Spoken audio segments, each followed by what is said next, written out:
ایک طبقہ ایسا ہے کہ جس نے اپنی زندگی کا مقصد ہی بنایا ہوا ہے علماء حق سے دشمنی رکھنا اور ان کا مذاق اڑانا، اور اسی رویے میں ان کی ساری زندگی جو ہے نا وہ گزر جاتی ہے اور اسی چیز کو وہ پروموٹ کر رہے ہوتے ہیں۔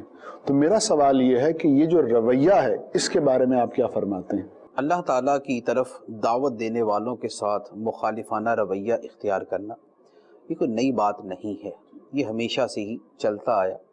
قرآن پاک کے اندر اللہ تبارک و تعالیٰ نے ارشاد فرمایا وَكَذَلِكَ جَعَلْنَا لِكُلِّ نَبِيٍّ عَدُوًّا شَيَاطِينَ الْإِنسِ وَالْجِنِّ يُوحِي بَعْضُهُمْ إِلَى بَعْضٍ زُخْرُفَ الْقَوْلِ غُرُورًا۔ ترجمہ اس کا یہ ہے، فرمایا کہ ایسے ہی سے مراد یہ ہے کہ اے نبی علیہ السلام، جیسے آپ کے یہ لوگ دشمن بنے ہوئے ہیں، کفار مکہ آپ کے دشمن بنے ہوئے ہیں، اسی طرح ہم نے ہر نبی کے لیے انسانوں اور جنوں کے شیطانوں کو دشمن بنا دیا۔ اللہ کے ہر نبی کے دشمن تھے انسانوں میں سے بھی اور شیطانوں میں سے بھی، یعنی انسانوں اور جنوں کے شیاطین۔ اور وہ کرتے کیا تھے آپس میں؟ جو انسانی شیطان تھے اور جو جناتی شیطان تھے وہ کیا کرتے تھے؟ فرمایا یوحی بعضهم الی بعض زخرف القول غرورا، وہ ایک دوسرے کی طرف ملمہ کاری والی اور بڑی خوبصورت سی باتیں بنا کے دھوکہ دینے کے لیے ڈالتے تھے۔ وہ اس کے کان میں ڈالتا تھا، وہ اس کے کان میں ڈالتا تھا، وہ اس کو بولتا تھا، وہ اس کو بولتا تھا۔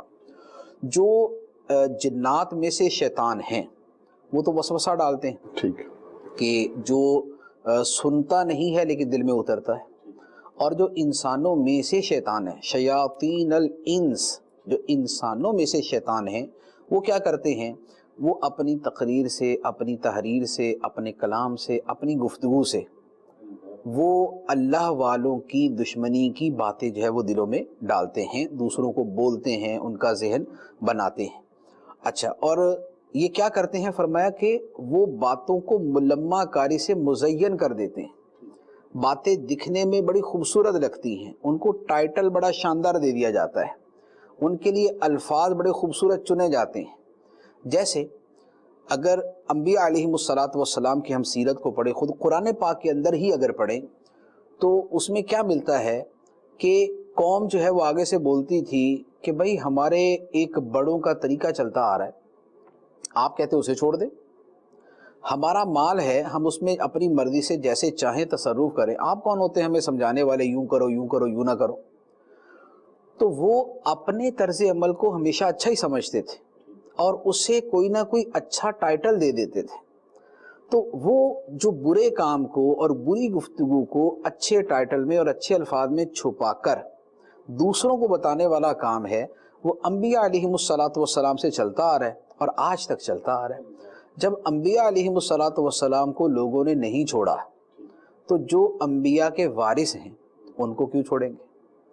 انبیاء علیہم السلام تو مقدس ہستیاں ہیں، معصوم ہیں، گناہوں سے پاک ہیں، ان کا مرتبہ بلند ہے، وحی الہی ان پہ اترتی ہے، خدا کی ڈائریکٹ تائید ان کو حاصل ہوتی ہے۔ اس کے باوجود جب ان کے زمانے کے لوگوں نے ان کو نہیں چھوڑا تو یہ کیسے ہو سکتا ہے کہ جو نبیوں کے غلام ہیں اور جو نبیوں کے وارث ہیں ان کے مخالفی نہ ہوں اور وہ ان کو چھوڑ دیں؟ اللہ، بہت خوب۔ تو یہ وہی طریقہ کار چلتا آ رہا ہے۔